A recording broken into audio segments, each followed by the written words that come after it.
the number one biggest mistake that carriers make, and he said they check this stuff when it's too late. Welcome to This Week in Trucking, the podcast that tells you what you need to know about the trucking market for the week in 30 minutes or less. This week, we're talking about diesel prices, freight market trends, and some tips of how you can get violations striked from your CSA scores and your safety record. Hey, Gurvir, how's it going? It's going pretty good. We're about like a few days or almost a month away from the official start of summer. It impacts trucking in some ways. So yeah, I'm doing pretty good. How about you? It's good. It's good. I'm in a different place now because the outlets in my office Yeah. burned out this morning. So you get a new angle, and our viewers get a new angle of us today. And they get a new angle of you because you're always traveling all over, right? Yeah. So I've been in Maryland and my dad's out on the road this week. And one of the things I've been doing is that I always ask him, how much did he book the load for? Right. That's always a good anecdotal way to know like how the market is doing. You read a lot of data and stuff, right? Like sometimes there's a lag in that data. So yeah, every day I've been asking him, hey, how much did you book this load for? How much did you book this for?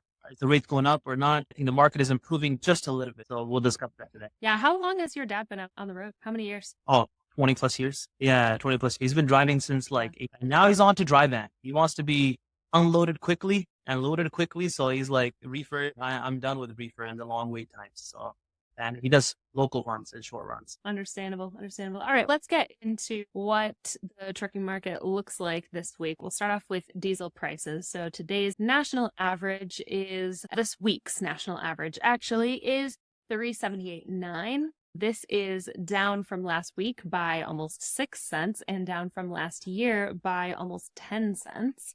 This is really good news. We're still seeing those diesel prices drop as the warmer months come on. We have less demand for heating fuel, and we're seeing that reflected in diesel prices. In the different regions of the country where you're seeing some of the bigger changes, you've got the East Coast is looking like the only place where you're seeing increases in prices. California as well. California's always an outlier. It's always the most expensive place to fuel. But New England region and the lower Atlantic region are the only places where prices went up, and they didn't go up by very much. Prices where went down the most in the Gulf Coast and the Rocky Mountain area, as well as the West Coast minus California. Those are the places where we're seeing the biggest changes, most of them for the better. Yeah, really good to be seeing diesel come down. I looked at a Bobtail Fuel Finder this morning. Our lowest price today is Missouri. It's $2.91. So that's good to see. Finally seeing diesel prices come down $3. I hope it continues. I think it's come down a lot. So I don't think there's a lot of room left for it to continue to come down. But this is good news. Let's see. I think we're dropping like 5-6 cents every week. Let's see what happens next week. Definitely. And really, all of the regions are down compared to last week. The only ones that I mentioned before, that New England and Lower Atlantic, are the only ones that are up from last year. But all of them are dropping. All the prices are dropping across the board. Great news for owner-operators and their bottom line, for sure. What can we see in the freight market and the spot rates this week? What have you heard from your dad out on the road and other friends out on the road? And what are the numbers telling us? Yeah, not a full recovery yet, but things are looking just a little bit better. One of the things that we're going to soon start sharing is the rejection rate. Caroline, we've talked about this. Rejection is a really good indicator of telling us when the market actually turns. But in the absence of that data, we're trying to get that data every week to all of our listeners. But in the absence of that data, we are noticing that the DAT reported that the dry van rates increased about 2 cents this month. So we're at 201. Just last week, we were at $1.99. So there's been about a 2-cent increase in the dry van rates. Flatbed is about a $1 1 cent increase. We're at 253 for this week. And then the reefer increased quite a bit, about 7 cents. And that's because of produce season being kicked off everywhere, and that impacts the rates. Overall, there was also a road check week. That means a lot of truckers and owner operators just sit out during the road check. And that can also be contributing to rates getting a little bit higher. But just because of the produce season, Memorial Day is coming up and summer and everything, you're probably going to just see a seasonal adjustments.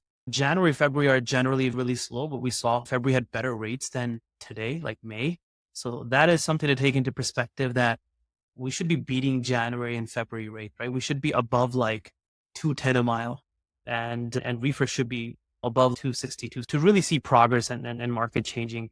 But we're still below January and February, given that it's the season, produce and summer and Memorial Day.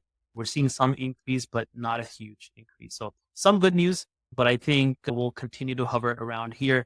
I think the rejection rate has also been creeping up a little bit. I think we're still under 5, but now the bottom, I think in the last few weeks was 3.7. So we've gone from 3.7 rejection rate to 4 something. Hopefully that continues towards 5, 6, and 7. Again, the healthy market is if we can hit 7 to 10% rejection. Is there some kind of delay between when we see the rejection rate go up and when we see spot rate markets go up, or do they go in tandem with each other?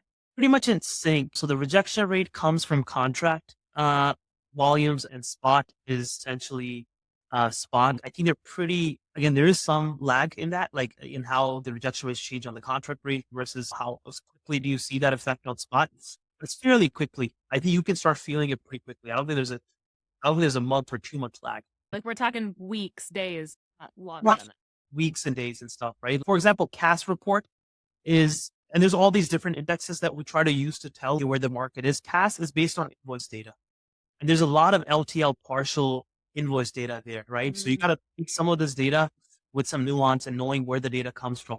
DAT data, right? The last month we saw $1.99. This month we're seeing $2.01. It's all also coming from factoring companies and invoice data as well. So there's like about a 2 to 3 week lag there as well. You mentioned Memorial Day. So Memorial Day weekend is coming up. Rates probably likely to spike a little bit because people don't usually like working on the holidays, but a lot of truckers do to take advantage of those rates. And a story came out that Memorial Day car traffic is going to be the worst it's been in a very long time, and certainly potentially even in this century. So AAA came out with a projection that they believe almost 44 million people will be traveling at least 50 miles or more during the Memorial Day holiday weekend. That's anywhere from the Thursday before to the Monday after. And Monday is actual Memorial Day. They're going to come close to the record that was set in 2005, which was a total of 44 million people. And travelers by car, AAA predicts that it's going to be 38.4 million travelers by car. And that is the highest that they've seen since they started tracking this data. It signals a very busy travel season for this year. And drivers out there, if they are working in these conditions, they need to know that traffic's going to be insane. It's going to be probably a lot of wait times and delayed traffic. So be on the lookout for that, and good luck and stay safe, everybody. Will your dad work, or you think he'll take off holidays now? He got a good rate or something, and sometimes he's just sitting on his sofa looking on the load board on the DAT, and if he finds something, he'll go. Otherwise, it just has to be worth his while, you know. But it's not a big holiday. I have to be home unless the family's doing something. Another article story that I found this week really interesting is how to use data queues to challenge violations in the FMCSA's safety rating system. So this came from Overdrive. I think that this is a brilliant article, and every trucking business owner needs to read this and study it because it has so much good information in it. So I'll just give a quick synopsis of it. If you don't know what data queues is, it's the FMCSA system that allows users to request and track a review of a federal or state data issue by the FMCSA. So if you think that you have gotten a violation that is either incomplete or incorrect, then you can challenge it through this system. Basically, the reasons that you might do that are if the violation or crash was assigned to your carrier accident. So one number difference, and you might get assigned a crash or a violation that is actually from a completely different carrier. That's something you should definitely challenge. And you should be checking in on your CSA scores and monitoring these things so that you know I think it's happening. I don't think a lot of carriers even check their scores every month. They don't. That's what we talked about with Sandeep Singh in our last event. I asked him, what is the number one biggest mistake that carriers make? And he said, they check this stuff when it's too late. Yeah. Like when the insurance renewal is coming up and the insurance company is saying, hey, your premium's going to go up and here's the report. They're like, oh, well. All of a sudden they're like, wait, what? Why is my score so bad? And it's too late by then. it's probably the single best way to reduce your insurance expense. For sure. So this is the last ditch effort if you see violations that are incomplete or incorrect that you can challenge them. So another reason that you might do that is if an officer just misunderstood the situation. People aren't perfect, and law enforcement officers might not necessarily understand every little detail of the regulation. And so you can challenge things if you do have a good understanding of them and you have good evidence, because that was the key thing in this article that they talked about was you need to have good evidence if you're going to challenge. Because if you don't have good evidence and it's just you feel like it was unfair, it's going to get thrown in, right? There's another situation that Sandeep from Deep Compliance talked about, which is if you took the violation to court and it was dismissed, it doesn't automatically come off of your safety score. Oh, yeah. You have to do it through You have to go in and ask for it. So it's working, or any citation that you get is different than the FMCSA safety scores, and those don't automatically. So from my understanding, and I could be wrong, but from my understanding, citations are for a driver. Yeah. So that's assigned to the driver, and that affects your MVR. That affects your motor vehicle record, like your driving record. A violation is when it gets attached to your motor carrier authority.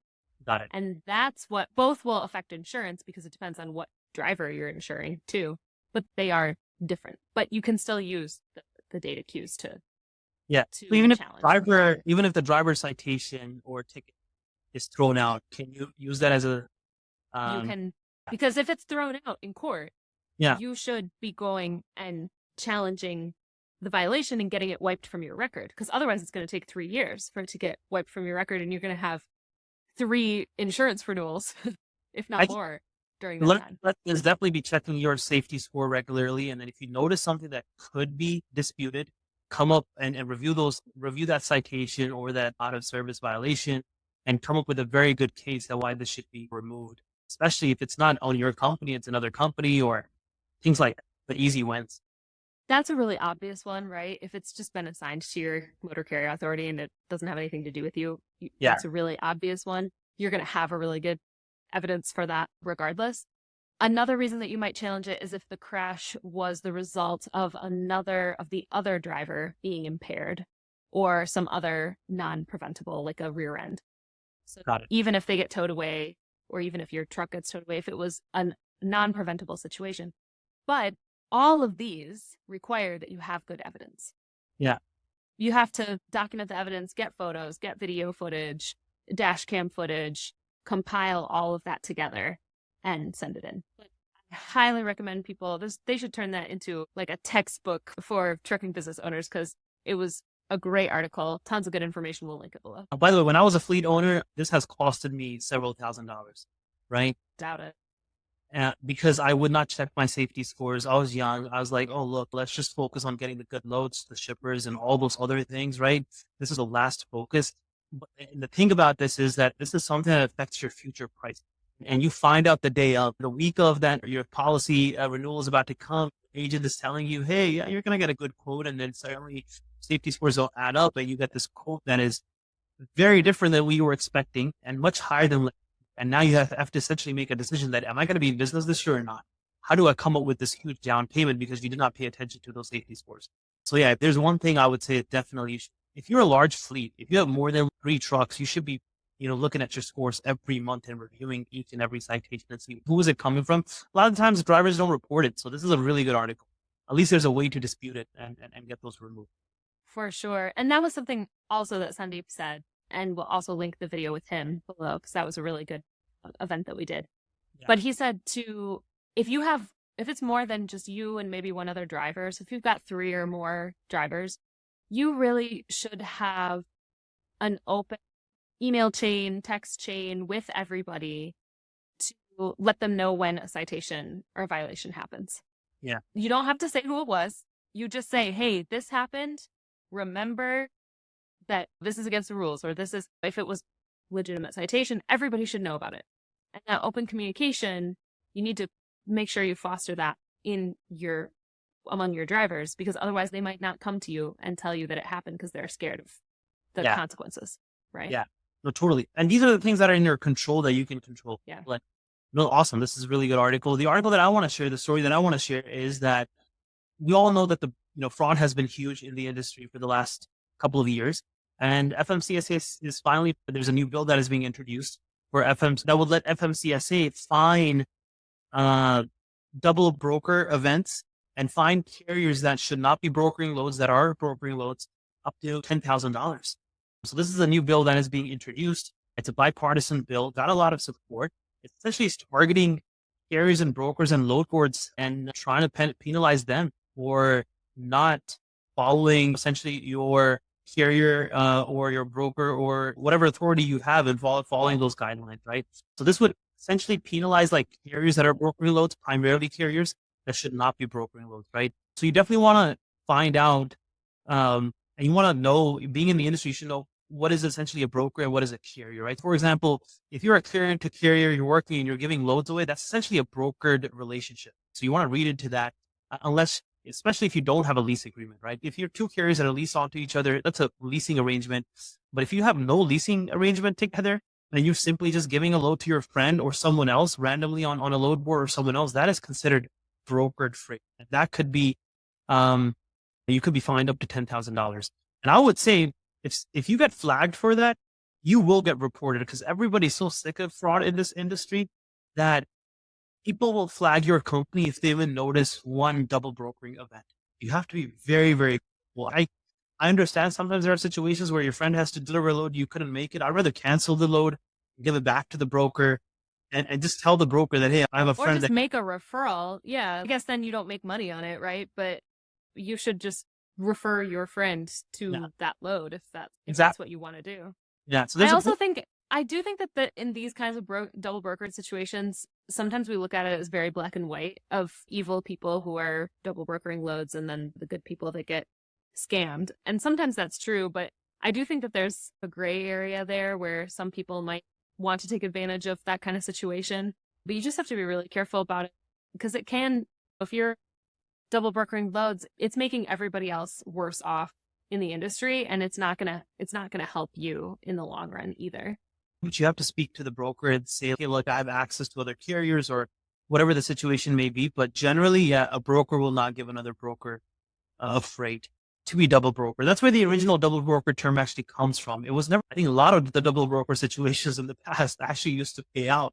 Like, it's like my dad getting a load from his friend, right? Broker doesn't know. And this is a lane that he's been running for a few years. And now my dad is in California and he's come back. He's, look, why don't you just take a load from, I have a load, I'll give it to you. And the broker never finds out, who the carrier was, right? But in those situations, the carrier always got paid. But the fraudsters looked at the scheme and said, hey, look, there's a way to commit a lot of actual double brokered scam and fraud. But double broker has been going on for a while, and it's actually really hard to prevent. So that's why FMCSA is actually looking at all these different things.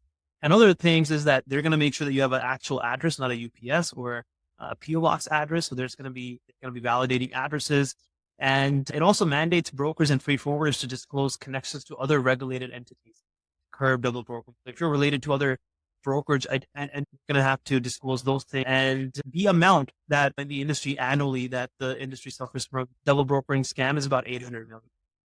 Yeah. So the end carrier is the one that doesn't get paid, right? I do wonder though, this $10,000 fine, who's actually going to pay it? If you've already skipped out, if you're being reported, it means that somebody knows that you're double brokering. Yeah. How are they actually going to collect the $10,000? And that's, we discussed this in previously. They're also going to have ID. They're going to actually verify your identification, and that's going to weed out a lot of things. So, but that's before this happens. Yeah. I'm not sure what the timelines are. I think where this is going to help is primarily a legitimate carrier where you know the identity, them not committing double broker, right? Because I think FMCS is not going to say, look, we only need to stop double brokering with people that are actually not paying the end carrier. They're going to say, look, we need to stop double brokering throughout the industry. Altogether. Like whether it's a legitimate carrier also doing it. So this is more so preventing that. And then the ID and the address verification, and then the identity verification, that is more towards taking out companies that are offshore, out of US, and that are actually legitimately committing double broker fraud. Yeah. Any progress is good progress, right? A little late in the game to be taking action on it, but we've been talking about this for 2 years now, at least. But it's good sign. Any progress is good progress. Yeah, it's crazy. How can you be hauling like hundreds and $1,000s worth of cargo and nobody knows who you are, right? Nobody knows the identity of Totally. the owner, right? You go transfer $40 through Western Union, they ask for your ID, right? It's hauling all these things and such expensive commodity. Even not even FMCSA, leave them out for a second. Even the brokers would never ask for your ID. I'm a legitimate broker. I know some of them may be doing this right now, but I would actually have them on board through the KYB, KYC process. At the end of the day, your customers sprayed on these trucks, you should know what's going on. Yeah, absolutely. All right, let's get into some questions from our handy dandy Facebook groups. I have one question from someone on the owner operator group. My old South Florida Progressive commercial truck insurance was $13,000.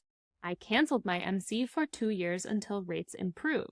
Now they want $34,000. Can someone help explain this nearly 75% increase? Yeah, Ouch. that's why you should never lapse. Like the main single answer here is because you had a lapse. Yep. They're basically treating you like a new insurance. That's the idea. That the way you get low insurance costs is by not having your insurance lapse, right? And that's a tough decision, right? The market sucks. And you have to make this decision that, hey, should I just continue running or should I just cut everything off and then come back into the industry? But the cost that people often forget about is that, hey, if there's a lapse in your insurance, that would mean that you pay a high insurance cost when you come back. I would say shop around, but that's the main reason, by the way, that because you had a lapse and everybody's treating you like a new carrier, I would say shop around. Progressive is always going to be really expensive. Really talk to multiple agents and try to see if you can get something really competitive. That is an absurd number. And by the way, in 2 years, underwriting guidelines change, inflation, all these things play into the pricing. And I would definitely suggest this person to shop around and see if they can get up cheaper. I would say don't expect that 13K. No, definitely not. Not in 2024. You're not going to be paying that much for insurance in 2024. I would be surprised if it was more than double. Double already would be such a big hit, but $34,000. Ouch. And he said it's a 75% increase. It's way more than that, actually. It's more than double. So it's over 100% increase in the price that he's getting. But yeah, definitely shop around for insurance. We have a whole article on how to shop for insurance. So go check that out in the link below. All right. Another question that we actually got on our website chat is from who asked, hello, where can I find a list for all permits and certifications for a truck owner operator in California? So I know that you had your business based in Maryland, but I know you also have a lot of friends and family in California, and you know some people out in the business in Gurvir, what do you know about the permits in California? Yeah, I'll start instead of California. I'll come into California. I'll start with the national, like essentially trucking company in the US. What do you need? You obviously need to be registered with the FMCSA. You need an authority, right? That's number one. So you need the MC number and DOT number if you're crossing state lines. DOT number, you only need it if you're staying within the state. And if you're crossing state lines, then you need both. You need the MC number and the DOT. So that's the first thing. After that, you're probably going to need IRP, which is your state permit, like the essentially tags, our international registration plan. You're going to also need a UCR, and you're also going to need the IFTA, right? These are like the general high-level permits and licenses that you need. So FMCSA authority, you need IRP, UCR, and IFTA, right? And now, I've never operated within California, but some of the things and resources that you should look into is the California Air Resource Board, the CARB, and see what based on your truck, what are the regulations, if you're running reefers. By the way, there's a lot of questions around here, what kind of operation you're running. But CARB is a good resource to look into, California Department of Transportation, Caltrans, and what permits do you need there. And then you can also look at the California Department of Motor Vehicle and then California Highway Patrol, right? Those are the four departments that I would look at. But mainly just high level, I would say you need to be CARB registered if you're running for reefer and stuff. There's a lot of guidelines on how old your equipment can be in California. But I would check out those resources in California to see what exact permits and licenses. Definitely. And anything that we say here obviously is subject to change, right? So there's always new stuff coming out, especially in California, especially around emissions. So definitely check those things out. CARB is a really big one, but also you're going to need to file in that state as a business, you may need a California authority. So that's a California identification number, California motor carrier permit. You may also need a California employer pull notice if you're going to be hiring drivers. And you're also going to need a franchise tax board number. That's like an EIN, but for the state. So make sure you get that. And then CARB is the big one. This has regulations around drayage trucks, emission screening and testing. There's the new Advanced Clean Fleets rule, which is going through the courts right now and getting challenged.